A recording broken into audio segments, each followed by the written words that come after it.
మన కేంద్ర ఆర్థిక మంత్రి శ్రీమతి నిర్మలా సీతారామన్ గారు చారిత్రాత్మకంగా 9వసారి, ఇప్పటికీ 8 సార్లు బడ్జెట్ని ప్రవేశపెట్టిన ఘనత ఆవిడది.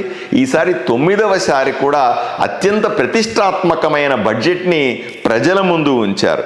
కేవలం సంక్షేమం వల్ల కాదు, ఆ దేశం కూడా అభివృద్ధి చెందాలన్న ఉద్దేశంతో. ఎందుకంటే ప్రపంచవ్యాప్తంగా గందరగోళాలు, యుద్ధాలు నడుస్తూ ఉన్నాయి.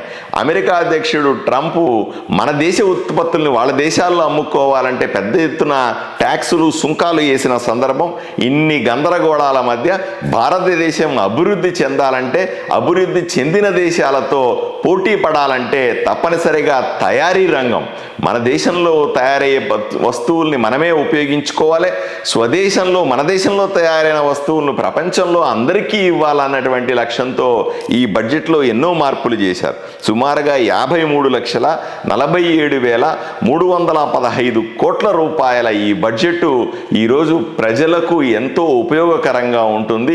భవిష్యత్తు కోసం 2047వ సంవత్సరానికి, అంటే అప్పటికి మనకు స్వాతంత్రం వచ్చి 100 సంవత్సరాలు పూర్తవుతుంది. 100 సంవత్సరాలు పూర్తయిన నాటికి వికసిత భారత్, ప్రపంచంలోనే భారతదేశం అగ్రస్థానంలో ఉండాలన్నటువంటి నరేంద్ర మోదీ గారి నాయకత్వ ఆలోచనలు దృష్టిలో పెట్టుకొని తయారు చేశారు.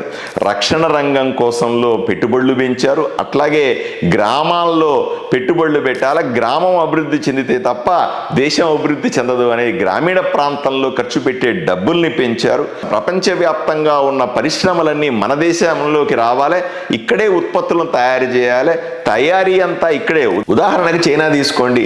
చైనా అంత గొప్పగా ఎదగడానికి, అభివృద్ధి చెందడానికి కారణం వాళ్ళు చేసేటువంటి ఉత్పత్తి రంగం, వాళ్ళు వస్తువులు తయారు చేసే విధానం.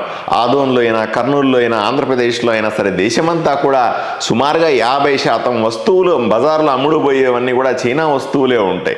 వాళ్ళు అలా తయారు చేయగలుగుతున్నారు. అటువంటి పరిస్థితి భారతదేశంలో కూడా ఉండాలని, మన వస్తువులు ప్రపంచమంతా కొనాలనే ఉద్దేశంతో పరిశ్రమలు రావాలి. మన వాళ్ళకి, నిరుద్యోగులైనటువంటి మన భారతీయులకు ఉపాధి అవకాశాలు పెరగాలని తయారు చేసినటువంటి గొప్ప బడ్జెట్ ఇది.